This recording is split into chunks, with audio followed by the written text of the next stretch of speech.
ಶ್ರೀ ಗಣೇಶಾಯ ನಮಃ. ಶ್ರೀ ಗುರುಭ್ಯೋ ನಮಃ. ಶ್ರೀ ಸರಸ್ವತ್ಯೈ ನಮಃ. ಶ್ರೀಮಾತ್ರೇ ನಮಃ. ಎಲ್ಲರಿಗೂ ನಮಸ್ಕಾರಗಳು. ಆತ್ಮೀಯರೇ, ನಮ್ಮ ಪುರಾಣಗಳಲ್ಲಿ, ಧರ್ಮಶಾಸ್ತ್ರಗಳಲ್ಲಿ 12 ತಿಂಗಳಿಗೂ ಸಹ ತನ್ನದೇ ಆದಂತಹ ಮಹತ್ವವನ್ನು, ಪ್ರಾಶಸ್ತ್ಯವನ್ನು ಹೇಳಿದೆ.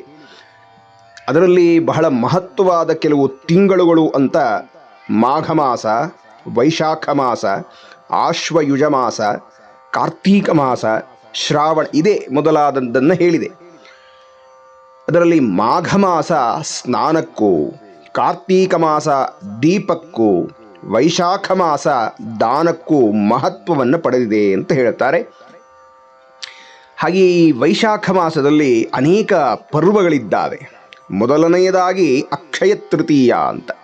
ಅಂದು ಪರಶುರಾಮಾವತಾರವಾಯಿತು ಅಂತ ಪುರಾಣಗಳು, ಶಾಸ್ತ್ರಗಳು ಹೇಳುತ್ತೆ. ಬಸವಣ್ಣನವರ ಜನ್ಮದಿನ ಅಂದು.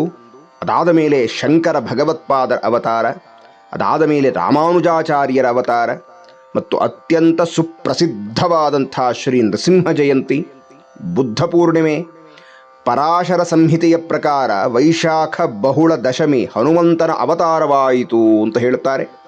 ಹಾಗೆ ವೈಶಾಖ ಮಾಸ ಅಮಾವಾಸ್ಯೆ, ಅದನ್ನು ಬಾದಾಮಿ ಅಮಾವಾಸ್ಯೆ ಅತ್ಯಂತ ವಿಶಿಷ್ಟಪೂರ್ಣವಾಗಿರುತ್ತೆ, ಶನೈಶ್ಚರನ ಅವತಾರವಾಗಿದ್ದು ಅಂತ ಪುರಾಣಗಳು ಹೇಳುತ್ತೆ. ಹೀಗೆ ಈ ತಿಂಗಳುಗಳಲ್ಲಿ ಅನೇಕ ಪರ್ವಕಾಲಗಳಿದೆ. ಅದರಲ್ಲಿ ಬಹಳಷ್ಟು ಜನಗಳಿಗೆ ಇತ್ತೀಚೆಗೆ, ಅಂದರೆ ಒಂದು 30-40 ವರ್ಷಗಳ ಹಿಂದೆ ಅಲ್ಲಿಂದ ಪರಿಚಯವಾದ ಬಹಳ ದೊಡ್ಡದಾದ ಪರ್ವ ಅಂದರೆ ಅಕ್ಷಯ ತೃತೀಯ ಅಂತ. ಆ ದಿನ ಚಿನ್ನವನ್ನೋ, ಬೆಳ್ಳಿಯನ್ನೋ, ಅಥವಾ ಇನ್ಯಾವುದಾದರೂ ರತ್ನವನ್ನೋ, ಭೂಮಿಯನ್ನೋ, ವಾಹನವನ್ನೋ ಕೊಂಡುಕೊಳ್ಳಬೇಕು ಅನ್ನುವಂಥದ್ದು ಲೋಕಪ್ರಸಿದ್ಧಿಯಾಗಿಬಿಟ್ಟಿದೆ, ಬಹುಮಾನ್ಯವಾಗಿಬಿಟ್ಟಿದೆ. ಎಲ್ಲರೂ ಅದನ್ನು ಮಾನ್ಯ ಮಾಡಿ ಒಪ್ಪುಕೊಂಡು ಬಿಟ್ಟಿದ್ದಾರೆ. ಆದರೆ ಈ ತಿಂಗಳು ದಾನ ಮಾಡಲಿಕ್ಕೆ ಅತ್ಯಂತ ಯೋಗ್ಯವಾದ ಕಾಲ ಅಂತ ಶಾಸ್ತ್ರ ನಿರ್ಣಯ ಮಾಡಿದೆ. ನಾವು ಕೊಂಡುಕೊಂಡು ಮನೆಯಲ್ಲಿಟ್ಕೊಳ್ಳೋದಲ್ಲ, ಒಳ್ಳೆಯ ಪದಾರ್ಥಗಳನ್ನು, ಉತ್ತಮವಾದ ಪದಾರ್ಥಗಳನ್ನು ಯೋಗ್ಯರಾದವರಿಗೆ ದಾನ ಮಾಡಬೇಕು ಅಂತ ಹೇಳುತ್ತೆ ಈ ದಿನ. ಹಾಗಾಗಿ ತ್ಯಾಗೇನೈಕೆ ಅಮೃತತ್ವಮಾನುಷು ಅಂತ ಶ್ರುತಿಗಳು ಹೇಳಿದಂತೆ ಮನುಷ್ಯ ತನ್ನ ಉದ್ಧಾರಕ್ಕಾಗಿ ತ್ಯಾಗವನ್ನು ಮಾಡಬೇಕು, ದಾನವನ್ನು ಮಾಡಬೇಕು ಅಂತ ಹೇಳುತ್ತೆ. ನೋಡಿ, ಈಗ ನಾವು ಚೆನ್ನಾಗಿದ್ದೇವೆ, ಶ್ರೀಮಂತರಾಗಿದ್ದೇವೆ, ಸಂಪದ್ಭರಿತರಾಗಿದ್ದೇವೆ, ಆಳುಕಾಳುಗಳು ಚೆನ್ನಾಗಿದ್ದಾರೆ ಅಂದರೆ ಅದಕ್ಕೆ ಕಾರಣ ಹಿಂದಿನ ಜನ್ಮಗಳಲ್ಲಿ ಮಾಡಿರುವಂಥ ದಾನದ ಫಲ. ಅದರ ಫಲವಾಗಿ ಈಗ ಶ್ರೀಮಂತಿಕೆ ಅಂತ. ಹಾಗೆಯೇ ದಾನ ಮಾಡದೆ ಎಡಗೈಯಲ್ಲಿ ಕಾಗೆಯನ್ನು ಓಡಿಸ್ತಾ ಜಿಪುಣನಾಗಿ ಸತ್ತರೆ, ಏನನ್ನೂ ದಾನ ಮಾಡದೆ ಸತ್ತರೆ ಅವನು ಮುಂದಿನ ಜನ್ಮದಲ್ಲಿ ದಟ್ಟ ದಾರಿದ್ರ್ಯನಾಗಿ ಬಡತನದಲ್ಲಿ ಹುಟ್ಟಬೇಕಾಗತ್ತೆ ಅಂತ. ಇದಕ್ಕೊಂದು ಪುಟ್ಟ ಉದಾಹರಣೆಯನ್ನು ಗಮನಿಸಿ. ಒಬ್ಬ ಬಡ ಮುದುಕಿಯ ಮನೆಯ ಮುಂದೆ ಬಾಲಶಂಕರರು ಬಂದು ಭಿಕ್ಷೆಗಾಗಿ ಕೇಳ್ತಾರೆ. ಪಾಪ ಅತ್ಯಂತ ಬಡ ಮುದುಕಿ, ಏನೂ ತಿನ್ನಲಿಕ್ಕಿಲ್ಲ, ನಿರ್ಗತಿಗಳಾಗಿದ್ದಾಳೆ, ಮನೆಯೆಲ್ಲ ಹುಡುಗಾಡಿದ್ದಾರೆ, ಏನೂ ಸಿಗಲಿಲ್ಲ. ಪಾಪ ಎಲ್ಲೋ ಒಂದೆರಡು ನೆಲ್ಲಿಕಾಯಿ ಸಿಕ್ತು ಅಂತ ಹೇಳ್ತಾರೆ. ಬಂದು ಅಳುತ್ತಾ ಬಾಲಶಂಕರರಿಗೆ ಅದನ್ನು ಕೊಡ್ತಾ ಹೇಳ್ತಾಳೆ, ಅಪ್ಪ ನನ್ನ ಯೋಗ್ಯತೆ ಇಷ್ಟೇ, ಏನೂ ಇಲ್ಲ ಮನೆಯಲ್ಲಿ ಅಂತ ಹೇಳಿ ಅಳುತ್ತಾ ಕೊಡ್ತಾಳಂತೆ.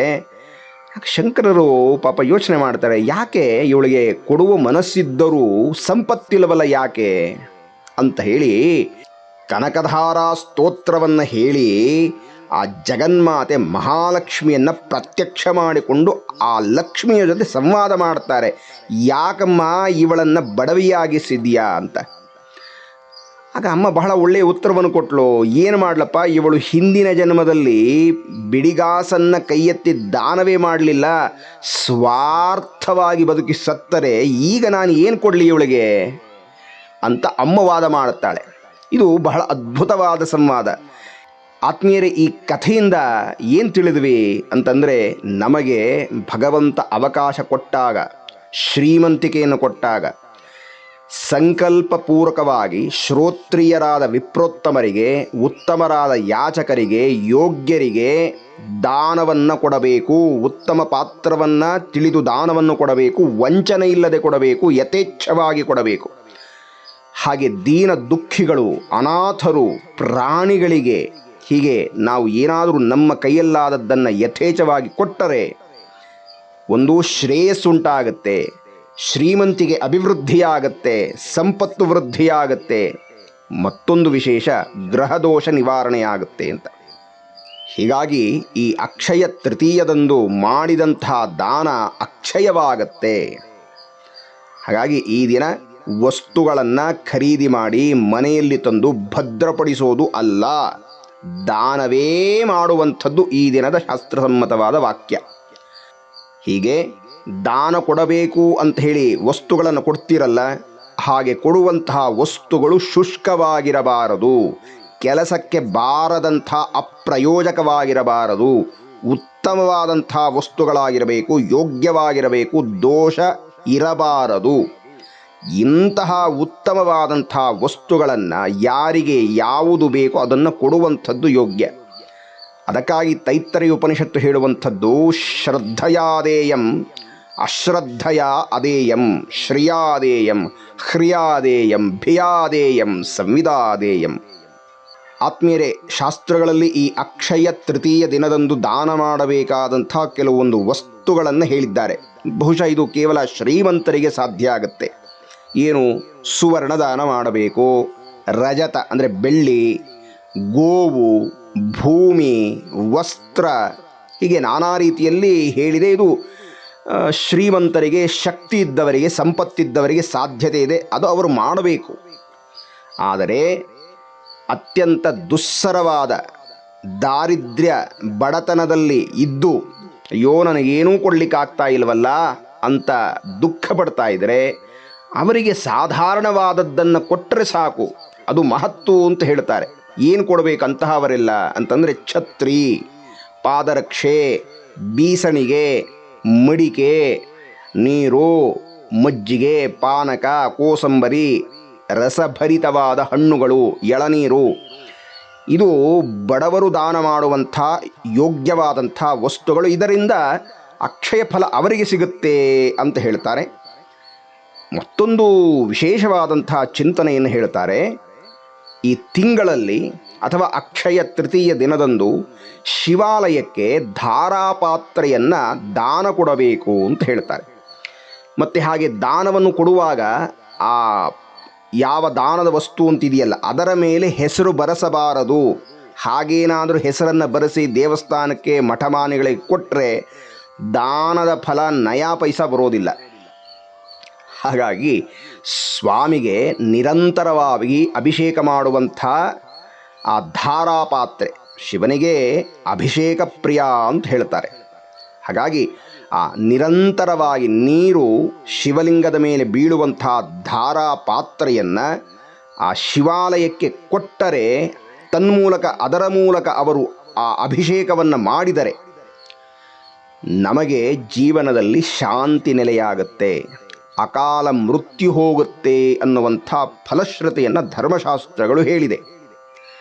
ಅದಲ್ಲದೆ ಯತ್ಕರೋತು ತೃತೀಯಾಯಾಂ ಕೃಷ್ಣಂ ಚಂದನಭೂಷಿತಂ ವೈಶಾಖಸ್ಯ ಸ್ಥಿತೇ ಪಕ್ಷೇ ಸಯಾತಿ ಅಚ್ಯುತ ಮಂದಿರಂ ಅಂತ ಹೇಳ್ತಾರೆ. ಅಂದರೆ ಈ ಅಕ್ಷಯ ತೃತೀಯ ದಿನದಂದು ವಿಷ್ಣುವಿನ ಯಾವುದೇ ಅವತಾರದಲ್ಲಿರಬಹುದಾದ ಸ್ವಾಮಿಗೆ ಚಂದನ ಲೇಪನದಿಂದ ಪೂಜೆ ಮಾಡಬೇಕು ಅಂತ ಹೇಳ್ತಾರೆ. ಅಂದರೆ ಚಂದನ ಲೇಪನ ಮಾಡಬೇಕು ಅಂತ. ಅದರಲ್ಲೂ ವಿಶೇಷವಾಗಿ ನರಸಿಂಹದೇವರಿಗೆ ಈ ಚಂದನ ಲೇಪನ ಅನ್ನುವಂಥದ್ದು ಬಹಳ ಪ್ರಸನ್ನತೆಯನ್ನು ಉಂಟು ಮಾಡುತ್ತೆ, ನಮಗೆ ಶ್ರೇಯಸ್ಸನ್ನು ಕೊಡುವಂಥದ್ದು. ಈ ಕಾರಣದಿಂದಾಗಿ ಸಿಂಹಾಚಲದಲ್ಲಿರಬಹುದಾದ ಶ್ರೀ ವರಾಹ ನರಸಿಂಹದೇವನಿಗೆ ಈ ದಿನ ಚಂದನ ಲೇಪನದ ಒಂದು ವಿಶೇಷವಾದ ಅಲಂಕಾರವನ್ನು ಮಾಡಿರ್ತಾರೆ. ಅಷ್ಟು ಮಾತ್ರವಲ್ಲ, ತಿಂಗಳಲ್ಲಿ ಯಾವಾಗ ಸಾಧ್ಯವಾಗುತ್ತೋ ಆಗೆಲ್ಲ ಮಾಡಬಹುದು ಅಂತ. ಯಾಕೆ ಚಂದನದಲ್ಲಿ ಮಾಡಬೇಕು ಅಂತಂದರೆ ನೋಡಿ, ಈ ವೈಶಾಖ ಮಾಸ ಅನ್ನುವಂಥ ತಿಂಗಳು ಅತ್ಯಂತ ತಾಪಮಾನ ಅಂದರೆ ಬಿರು ಬಿಸಿಲು ಹೆಚ್ಚಾಗಿರುವಂಥ ಕಾಲ. ಹಾಗೆಯೇ ನರಸಿಂಹದೇವ ಅಗ್ನಿತತ್ವದ ದೇವತೆ.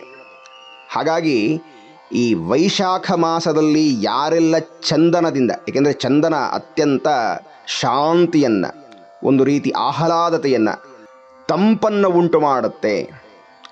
ಆದ್ದರಿಂದಾಗಿ ಆ ಸ್ವಾಮಿಗೆ ಚಂದನದ ಲೇಪನ, ಅಭಿಷೇಕ ಇದೆಲ್ಲ ಮಾಡೋದರಿಂದ ಮಾಡುವಂಥ ಕರ್ತೃವಿಗೆ ಜೀವನದಲ್ಲಿ ತಾಪವಿರೋದಿಲ್ಲ, ಶಾಂತಿ ಲಭ್ಯವಾಗುತ್ತೆ.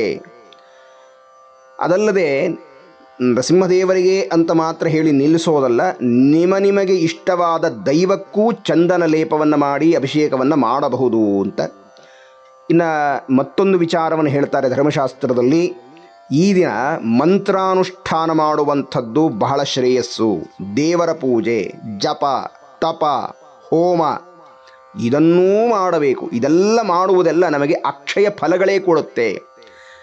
ಅಂದರೆ ಏನು ಹೇಳ್ತಾ ಇದ್ದಾರೆ ಅಂದರೆ, ಅಕ್ಷಯ ತೃತೀಯ ದಿನದಂದು ಯಾವ ಒಳ್ಳೆಯ ಕೆಲಸವನ್ನು ಮಾಡಿದರೆ ನಮಗೆ ಆ ಒಳ್ಳೆಯ ಫಲಗಳು ವೃದ್ಧಿಯಾಗತ್ತೆ, ಅಕ್ಷಯವಾಗತ್ತೆ. ಯಾವ ಮಾಡಬಾರದ ಕೆಲಸವನ್ನು ಮಾಡಿದರೆ, ವೇದ ವಿರುದ್ಧವಾದ ಕೆಲಸವನ್ನು ಮಾಡಿದರೆ ನಮಗೆ ಆ ಕೆಟ್ಟ ಫಲಗಳೇ ಹೆಚ್ಚಾಗತ್ತೆ ಅಂತ.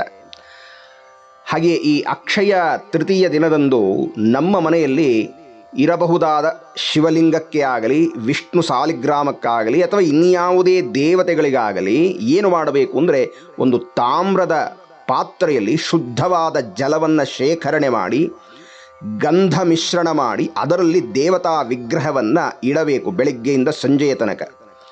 ಮತ್ತು ಪ್ರದೋಷ ಕಾಲದಲ್ಲಿ ನಾವು ಶುಚಿಯಾಗಿ ಆ ದೈವಕ್ಕೆ ಅಭಿಷೇಕಾದಿಗಳನ್ನು ಮಾಡಿ, ಮಂಗಳ ದ್ರವ್ಯಗಳನ್ನು ಲೇಪನ ಮಾಡಿ, ಹೂಗಳಿಂದ ಅಲಂಕರಿಸಿ, ತುಳಸಿ, ಬಿಲ್ವಪತ್ರ ಇತ್ಯಾದಿಗಳನ್ನು ಅರ್ಚನೆ ಮಾಡಿ, ಜಪ, ಅರ್ಚನೆ, ನಾಮಸ್ಮರಣೆಯನ್ನು ಮಾಡುತ್ತಾ ದೈವಕ್ಕೆ ನೈವೇದ್ಯವನ್ನು, ಆರತಿಯನ್ನು ಮಾಡೋದರಿಂದಾಗಿ ನಮಗೆ ವಿಶೇಷವಾಗಿ ಆರೋಗ್ಯ ಲಭ್ಯವಾಗುತ್ತೆ ಅಂತ ಹೇಳ್ತಾರೆ.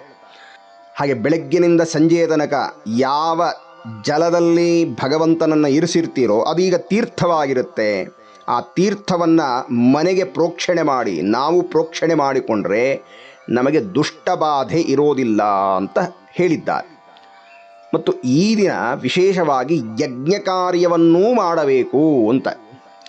ಯಜ್ಞ ಕಾರ್ಯ ಮಾಡೋದರಿಂದ ಏನಾಗುತ್ತೆ, ದೇವತೆಗಳಿಗೆ ಹವಿರ್ಪ್ರದಾನವಾಗುತ್ತೆ.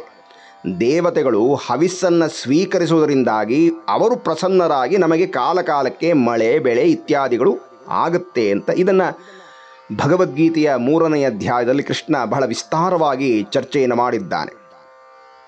ಮತ್ತು ಈ ದಿನ ಪಿತೃಣಾಂ ಅಕ್ಷಯ ಪ್ರೀತ್ಯರ್ಥ ಉದಕ ಕುಂಭದಾನಂ ಕರಿಷ್ಯೆ ಎನ್ನುವಂಥದ್ದು ಧರ್ಮಶಾಸ್ತ್ರದ ವಾಕ್ಯ. ಅಂದ್ರೇನು ಅಂದರೆ, ಈ ಅಕ್ಷಯ ತೃತೀಯ ದಿನದಂದು ಕೇವಲ ದೇವತಾರಾಧನೆಯನ್ನು ಮಾಡೋದಲ್ಲದೆ, ದಾನವನ್ನು ಮಾಡುವುದಲ್ಲದೆ, ಪಿತೃಕಾರ್ಯವನ್ನು ಮಾಡಿದರೂ ಸಹ ಉತ್ತಮವಾದ ಅಕ್ಷಯ ಫಲಗಳು ಲಭ್ಯವಾಗುತ್ತೆ.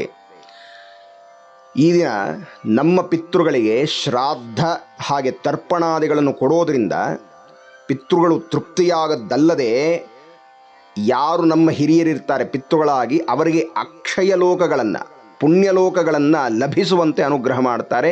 ಮತ್ತು ಆ ಪಿತೃಗಳ ಹೆಸರಿನಲ್ಲಿ ಉದಕುಂಭದಾನವನ್ನು ಮಾಡಬೇಕು ಅಂತ ಹೇಳಿದ್ದಾರೆ. ತನ್ಮೂಲಕ ಹಾಗೆ ಆ ಉದಕುಂಭದಾನವನ್ನು ಮಾಡೋದರಿಂದ ಏನಾಗುತ್ತೆ ಅಂದರೆ, ತಾಪತ್ರಯಗಳು ಅನ್ನುವ ಆಧ್ಯಾತ್ಮಿಕ, ಆದಿ ಭೌತಿಕ, ಆದಿ ದೈವಿಕ ಅನ್ನುವ 3 ಬಗೆಯ ತಾಪಗಳು ಶಾಂತಿಯಾಗುತ್ತೆ.